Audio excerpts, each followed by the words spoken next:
నమస్కారం ఘంటారావానికి స్వాగతం. ముందుగా ప్రధానాంశాలు. హాత్రస్ తొక్కిసలాట ఘటనలో 121కి చేరిన మృతుల సంఖ్య.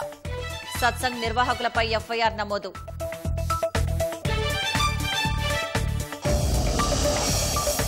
రికార్డు స్థాయి లాభాల బాటలో స్టాక్ మార్కెట్లు. 80,000 పాయింట్ల గరిష్ట మార్కు తాకిన సెన్సెక్స్.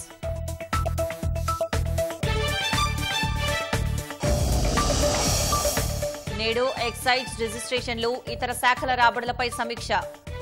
కమాండ్ కంట్రోల్ రూంలో అధికారులతో సీఎం చర్చ.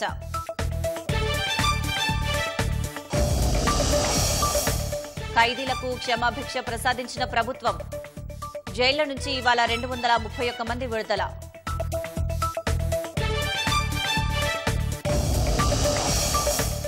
రేపు బార్బడోస్ నుంచి స్వదేశానికి రానున్న భారత జట్టు. ప్రత్యేక విమానం ఏర్పాటు చేసిన బీసీసీఐ.